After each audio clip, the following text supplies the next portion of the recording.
Então, nesse exemplo, né, ele traz aqui uma repetição de palavras, né, para ficar claro para o leitor, né? Então, ele coloca que a degeneração macular ela é afetada pela dieta, e um dos componentes da dieta que influencia a progressão da degeneração macular é essa vitamina B6.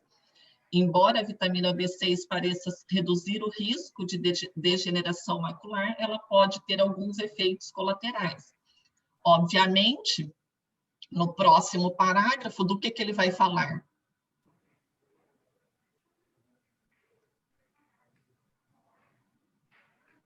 Os efeitos colaterais da vitamina B6. Isso, muito bem, Marcos, isso mesmo. Então, ele já está falando que, né, traz alguns efeitos colaterais. Então, eu preciso dizer para o leitor quais são esses efeitos colaterais. Tá? O leitor espera essa informação pela informação que é trazida aqui, certo?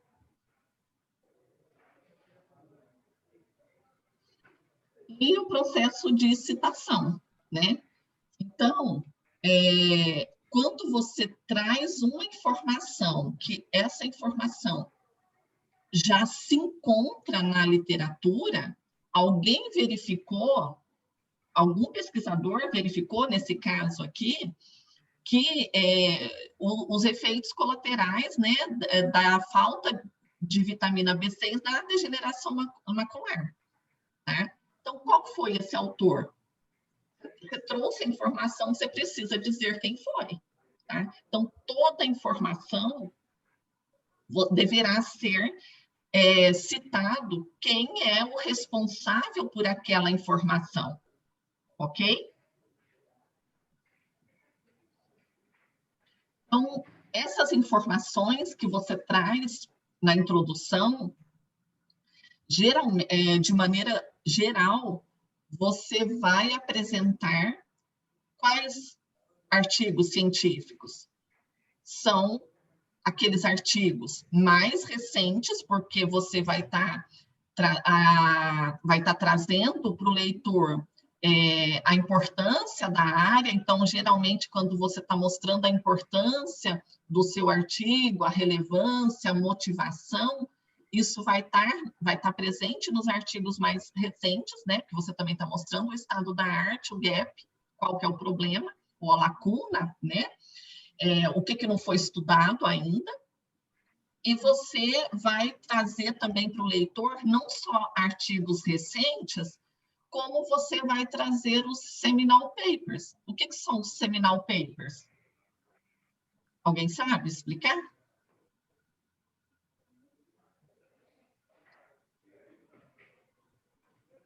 Seminal papers são aqueles artigos que você não pode deixar de citar, tá? Quando você vai falar da teoria da relatividade, por exemplo, você fala de quem?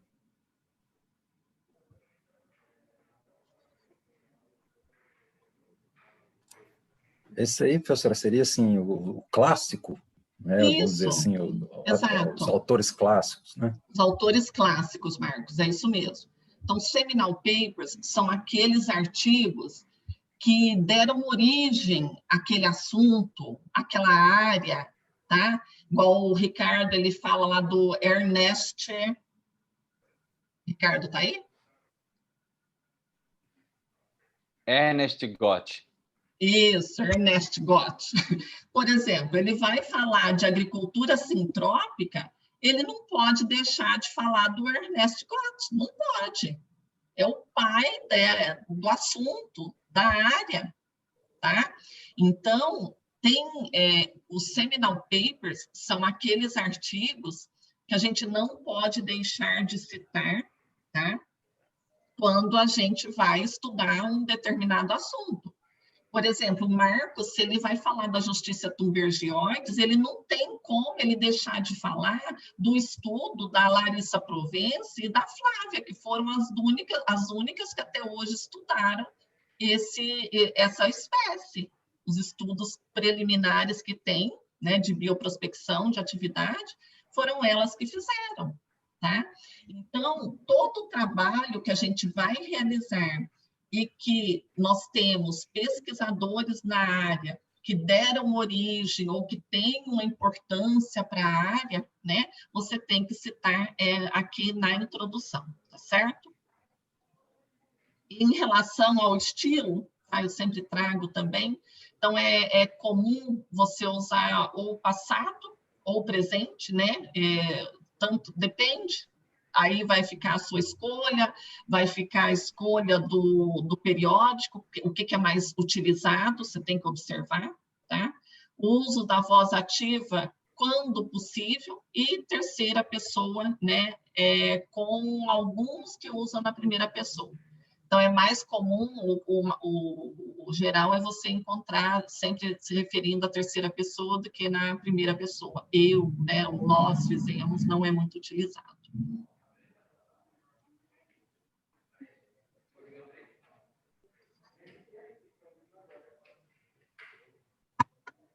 Quando a gente fala... Oi, pois não? A senhora vai comentar alguma coisa a respeito da quantidade de laudas, de páginas dos artigos? Marcos, aí também é relacionado... Geralmente, um artigo, a gente encontra 20 páginas, né? É o mais comum. Só que, novamente, depende do periódico, tá? Que a gente escolher para publicar. É o periódico que vai restringir ou por número de palavras, ou páginas, ou caracteres. Então, cada periódico, ele escolhe uma maneira de fazer essa restrição, tá? E, inclusive, os periódicos também, eles têm diferenças em relação ao tipo de artigo que você de publicação que você está realizando. Então, ele pode, dentro de uma mesma revista, ele colocar um número de páginas ou palavras para um artigo, ou que é um artigo inédito, de resultados de pesquisa inédita, ou se você está publicando, por exemplo, um artigo de revisão de literatura, né, ele pode também dar um número diferente, tá? Então, dentro da revista que a gente seleciona, eles colocam lá no guia para autores o número de páginas, tá bom? Não é geral, mas assim, o que a gente observa que pode ir aí de 10 até 20 páginas, tem artigo de 2 a 3, então, assim, não tem uma regra geral, tá? Vai depender realmente da revista que a gente vai selecionar, vai publicar, ok?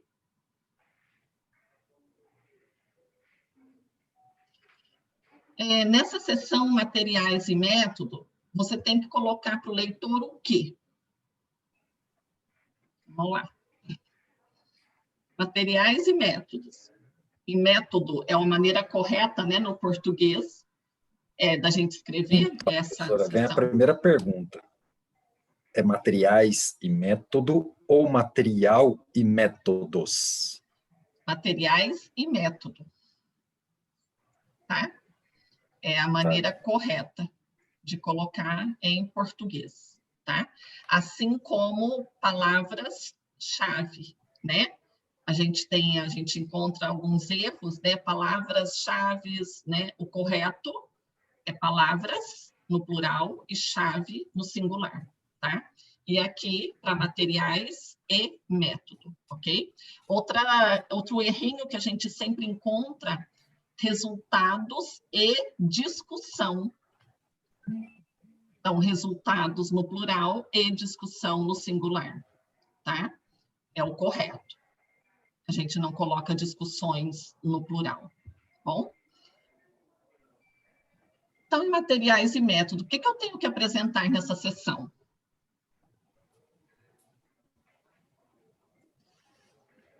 Metodologia utilizada, o que foi feito na pesquisa. Que foi feito naquela pesquisa em específico, né?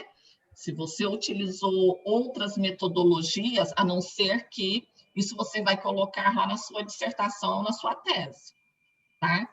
Se você fez uma que não deu certo, outro, por exemplo, o Marcos, né, Marcos, já teve uma experiência que você fez, tem alguns pontos que foram encontradas espécies de justiça, que está registrado já, publicado na literatura, mas o que acontece? O Marcos já foi naquele local em loco e observou que não tem mais aquela espécie. Isso é um resultado do trabalho dele. O que é o método? O que é o material? É onde ele foi, é a coordenada, né?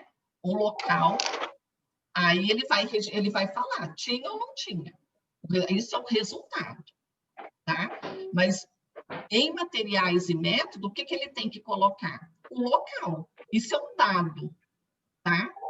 Dado. Isso a gente vai trabalhar também, tá? O dado que você tem que... em materiais e método, você vai dizer para o leitor a importância daquele dado, tá? Já vamos entender isso. Em materiais e método, você vai falar para o leitor qual que é o tipo de pesquisa que você está realizando.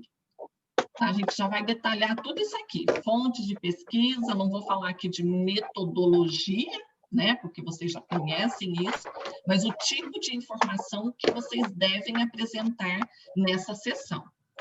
Em relação ao tipo do estudo, você vai falar para o leitor qual é... Miguel, você vai dizer...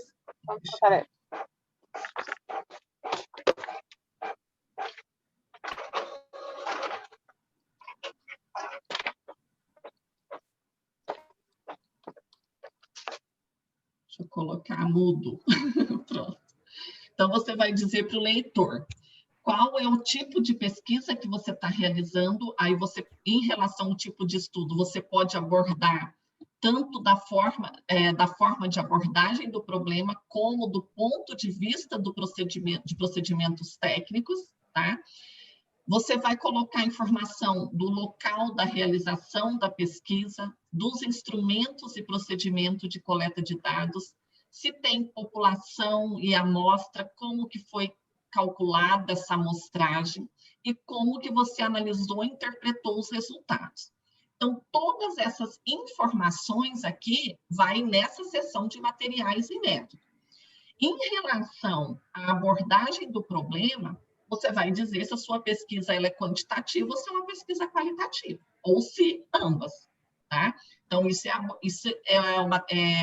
o tipo de estudo em relação à abordagem do problema. Em relação aos procedimentos técnicos, você vai dizer para o leitor se a sua pesquisa é bibliográfica, se é documental, experimental, clínica, observacional, ou seja, desses vários itens que nós temos dentro dos procedimentos técnicos, metodológicos, você vai ver quais são, né, que tipo de pesquisa que foi realizada, e aí você vai dizer para o leitor, minha pesquisa, geralmente, ela envolve mais de um procedimento técnico, né, é bibliográfica, pode ser uma pesquisa documental e observacional, pode ser bibliográfica e experimental, tá? Então, a gente tem que analisar, né, qual é o tipo de pesquisa, né, qualitativa, quantitativa, isso é um tipo de estudo, tá certo? Então, aqui eu coloquei um exemplo, né, para você colocar no seu artigo como que você vai descrever. Então, por exemplo, você pode colocar: este estudo apresenta métodos de pesquisa bibliográfica, documental e de campo, abordagem quali e quantitativa e coleta de dados primários e secundários, né? Então, você está deixando bem claro para o leitor, de maneira simples, né, e direta, tá? De maneira concisa, o tipo de estudo que você realizou. Você também precisa falar para o leitor onde que foi realizada a sua pesquisa, né? Então, se você realizou a sua pesquisa em Anápolis, Goiás, Brasil, né, você tem que falar para o leitor onde que foi realizada, né? Porque as pessoas, os pesquisadores não têm obrigação de saber onde ficam os locais, né, mesmo que sejam regiões, centros de pesquisa mais conhecidos, mas a gente sempre coloca que a pesquisa, a publicação, ela é internacional, né? Então, a gente precisa deixar isso registrado também em materiais e métodos. Você também precisa falar... Oi? Tem algumas revistas agora que eles andam pedindo para a gente usar apenas Brasil. Eu acho que fica tão Sabe assim?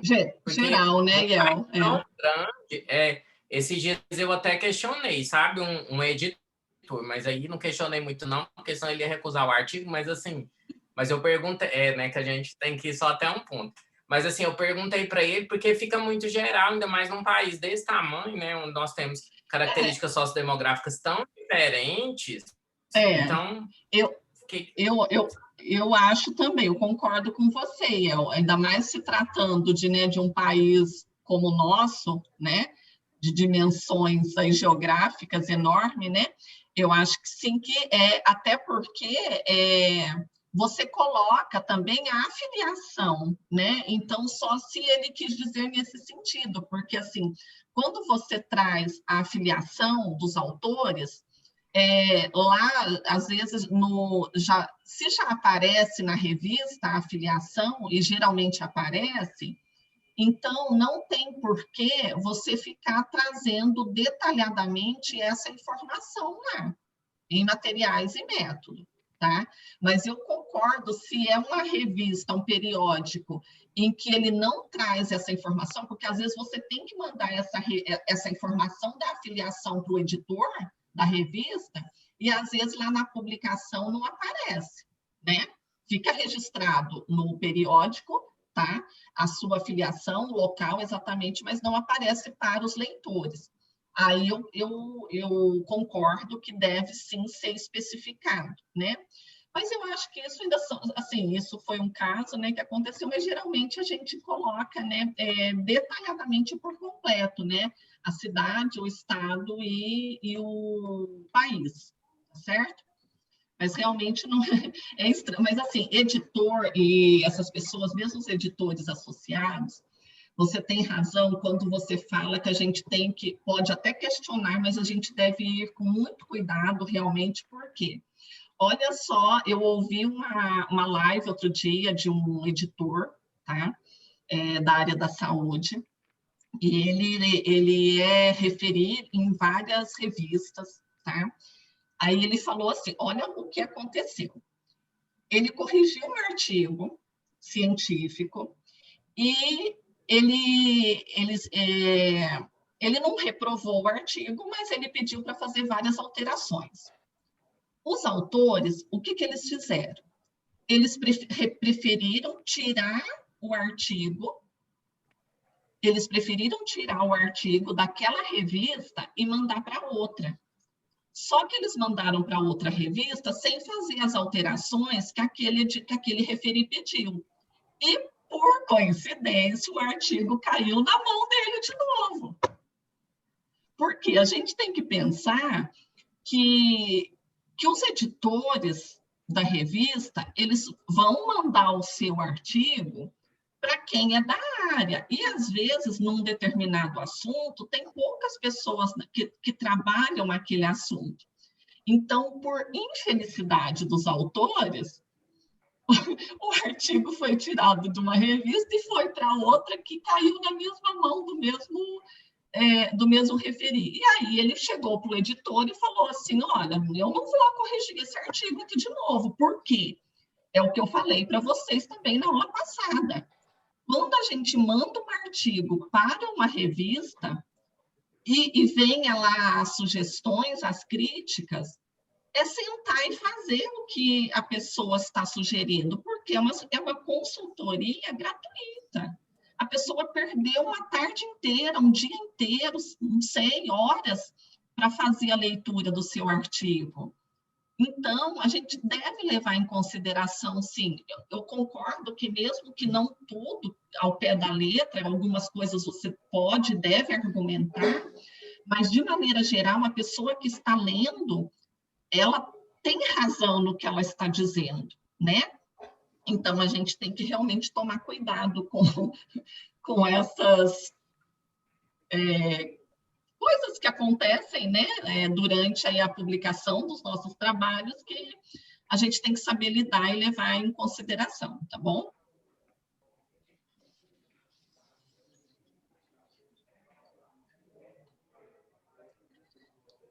São coisas complexas.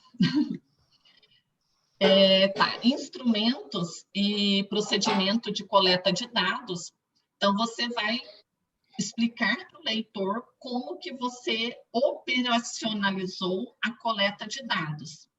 Então, se você enviou questionário por correio, se foi pesquisa laboratorial, se foi questionário pessoalmente, anotando os resultados da reação em tempos pré-determinados, tá? Então, todos os instrumentos, né, também outra informação, eles exigem uma boa preparação do pesquisador, tá? Então, visto que a relação entre ele e o pesquisado é bastante complexa, então, isso aqui é em relação à revista que envolvem seres humanos, né? Como eu falei para vocês, o ano passado, né, que uma pesquisadora, ela estava com dificuldade de acesso a um grupo de pessoas que ela queria pesquisar, né? E ela precisou do auxílio, né, de uma terceira pessoa para poder chegar a esse grupo, né, que ela precisava fazer a pesquisa dela, tá? Quando eu mandar para você, já para você por bastante, está esperando lá. Os instrumentos para a coleta de dados podem ser relatórios, questionários com perguntas abertas ou fechadas, entrevistas, enfim, tem N, né, instrumentos de coleta de dados, tá? E você precisa, nessa seção de materiais e métodos, colocar para o leitor como que você procedeu para coletar os dados. E aí, eu falei também já isso, eu acho que quando você coloca essa informação, o procedimento foi adaptado de Silva, 1998, então você primeiro diga qual foi a adaptação. Então, mudou a concentração de algo ou o tempo de exposição? Senão, não será possível saber o que foi feito quando você diz apenas que foi adaptado do autor tal, tá? Outra informação, tenha certeza que o trabalho que você está citando, o Silva, 1998, que ele é acessível a toda a comunidade científica, né? Que é um artigo né, que tem uma publicação, por exemplo, internacional, uma revista, né, que tem uma abrangência nacional, por quê? Né? Porque senão, se você publica, ainda mais se você está publicando o seu artigo numa revista internacional, e se você cita uma metodologia de um trabalho que foi, às vezes, publicado, né, no Brasil, uma revista brasileira, que não tem não é tão abrangente, as pessoas não vão ter acesso àquela informação. O que a gente costuma fazer? Quando a metodologia do seu trabalho ela está sendo descrita pela primeira vez, então ela deverá ser escrita de maneira bem detalhada, tá? Então, aqui, nesse exemplo, eu trago uma metodologia, tá, do Bellini 2016, que ela é nova, que ela é inédita. Então, ele coloca detalhes aqui, tá, da metodologia dele, bem de maneira que qualquer pessoa que faça a leitura, claro, da área, consiga realizar aquele procedimento, certo? Agora, vamos supor que você vai, na sua pesquisa, seguir o procedimento do Bellini 2016. Então, o que você vai fazer? Você vai fornecer apenas a referência. Não precisa escrever de novo. Você vai dizer que o procedimento que foi realizado para aquele objetivo, assim, assado, foi de acordo com o Bellini 2016. Tá? Então, você vai fornecer apenas a referência.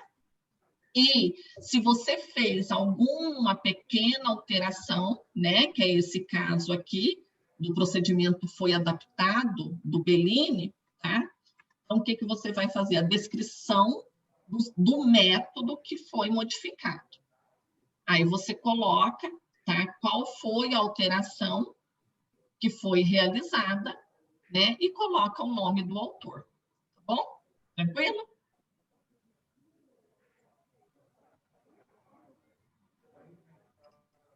Professora, se for um questionário semi-estruturado e eu utilizar só uma parte, porque tem uns que são muito grandes, né? Aí, da mesma forma, eu digo que eu só utilizei um exemplo, o primeiro e o segundo tempo, ou o fator tal e o fator tal do questionário. Ou se for já um questionário validado, Iel, e aí as pessoas da área já têm conhecimento, aí você coloca quais foram as categorias que você selecionou dele para fazer a pesquisa, tá? Não precisa, detalhar, né? Porque se já for validado, tá bom? Não tem essa necessidade. Em relação à população e amostragem, você tem também, obviamente, que colocar para o leitor a população, né, da qual você está retirando a sua amostra e como que você realizou também o cálculo estatístico para aquela amostragem, tá? Então, isso é essencial, né, para todo tipo de pesquisa, tá? Você tem uma população, você tem uma amostra, você precisa dizer para o seu leitor, então, por exemplo, eu coloquei aqui um exemplo, a população foi constituída pelos funcionários da empresa X, né? Aí outra questão, isso aqui é a questão ética, a empresa pode ser divulgada, não pode, né? Exige o anonimato, isso aí vai depender da autorização da empresa. A mesma coisa para pesquisa com seres humanos. Geralmente a gente guarda a ética, né? O anonimato das pessoas, né? Então, se vai ser publicado, ainda mais agora, né? Com a nova lei de proteção de dados, né? Que foi aprovada no mês passado, isso está cada vez mais criterioso para ser divulgado ou não, tá? Mas você precisa, independente do anonimato ou não dessa lei, né, de proteção de dados, você precisa dizer qual é a sua população e qual é a sua amostra e como que você fez o cálculo amostral, tá bom? Foi por qual fórmula estatística que foi utilizada, qual foi o autor e análise e interpretação dos resultados. Então, você também tem que contar como que você interpretou seus resultados. Se é uma análise qualitativa, né, então é muito comum a gente fazer análise de conteúdo, né, levantamento e sistematização de dados por meio de fichamento, tá? Neste caso, você deverá levantar as categorias analíticas da pesquisa. Se foi uma pesquisa quantitativa, qual foi o método estatístico que foi utilizado, né? Então, por uma forma ou outra, a gente precisa relatar, né, como que os dados foram analisados e interpretados. A primeira regra para materiais e métodos que a gente deve levar em consideração é que eu devo fornecer detalhes e referências suficientes para permitir que um cientista treinado avalie e repita o trabalho que eu estou realizando. Tá? Ou a referência ou o detalhamento. Aí vai depender, se você está repetindo algo que já existe na literatura, você cita a referência.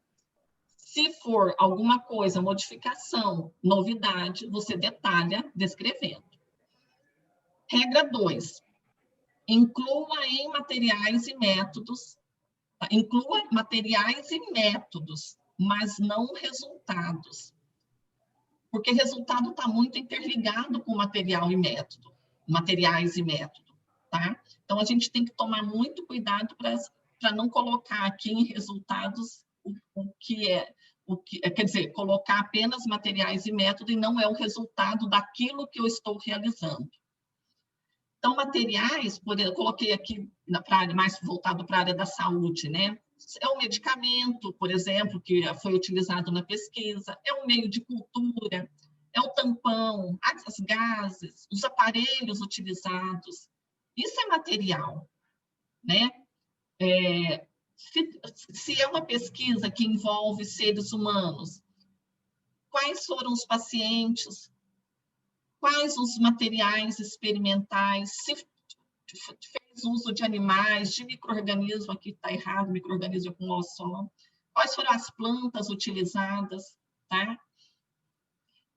Na área médica, é importante a gente, né, detalhar, na área da saúde, o número de pessoas, o número que está recebendo tratamentos, critérios de inclusão, exclusão, tá? Isso aqui tudo, quem vai fazer pesquisa com seres humanos tem que submeter o projeto para o comitê de ética, nem eu.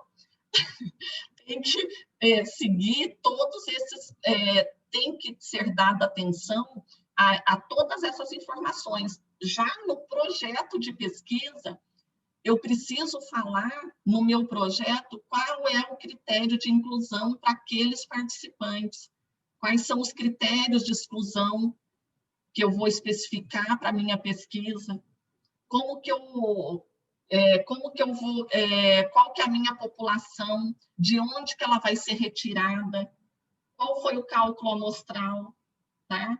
Então, tudo isso eu devo detalhar em metodologia. Então, em desenho, né, inclui variáveis independentes, dependentes, os grupos experimentais e de controle, se existirem, tá? E no procedimento, né, eu vou falar o que, como e por que você fez algo. Se for possível, se eu falo se for possível, relacionado às normas da revista, tá? Se for possível, é interessante você organizar a sua metodologia em subitens ou subseções, tá? Então, por exemplo, se você fez uma análise de raio-x, aqui nessa subseção você vai detalhar como foi feita essa análise de raio-x. Se você utilizou cultura de células, quais foram as culturas utilizadas, tá? Qual foi a sua população, como foi feita a análise estatística. Então, aqui observem que eu estou separando, dentro da seção materiais e métodos, a gente está separando as informações em subseções, tá?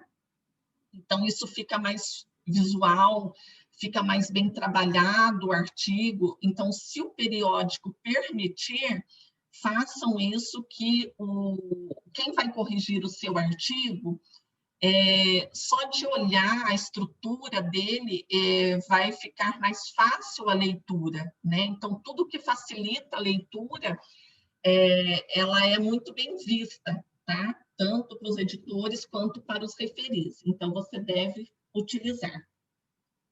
Então, ligar os diferentes tópicos, né? Ter uma relação aí entre os diferentes tópicos e explicar o propósito de qualquer procedimento cuja função não esteja clara.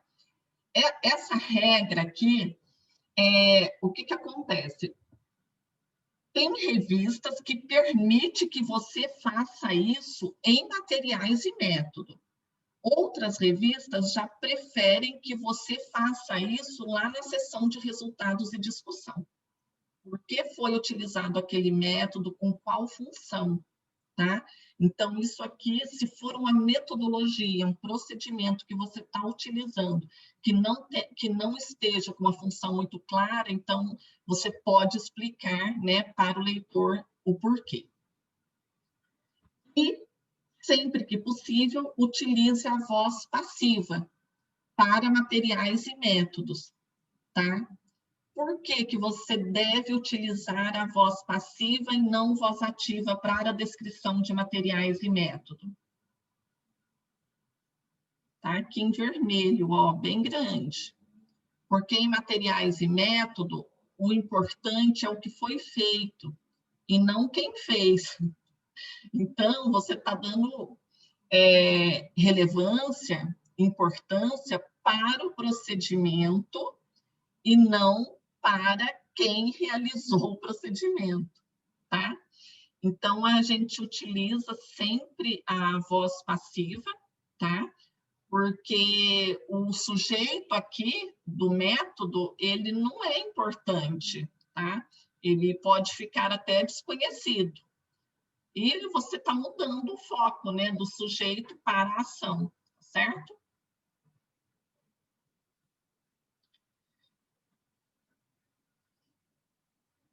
Ok. Agora a gente vai passar para a seção do abstract, tá? O abstract é a última, eu vou tratar aqui, né, nessa sequência, mas ela é a última etapa ela é a última sessão, é o que deve ser escrito por último, praticamente, né, o abstract e o título. Tá? Você pode até ter uma ideia, mudar depois o título do seu artigo, mas geralmente o abstract a gente deixa para escrever por último, né? E ele é de suma importância, nós sabemos disso, para o nosso artigo científico, tá? Porque ele vai sumarizar os principais aspectos do paper, né? Então, ele deve ser bem escrito, obviamente, para que o leitor conheça rapidamente a principal ou as principais contribuições do paper para a área. Ok? Então, você deve, né, saber escrever um resumo com habilidade, não é fácil, né? Escrita do resumo, do abstract, tá? E quem vai ler o seu artigo, né, os seus colegas que vão ler ou não o seu artigo, geralmente ele vai ler o título, o abstract, para saber se tem interesse em ler o seu artigo, tá? Então, ele é bastante desafiador, requer uma habilidade do escritor. Você tem que saber, né, o que colocar e o que tirar no abstract, porque geralmente também ele é uma seção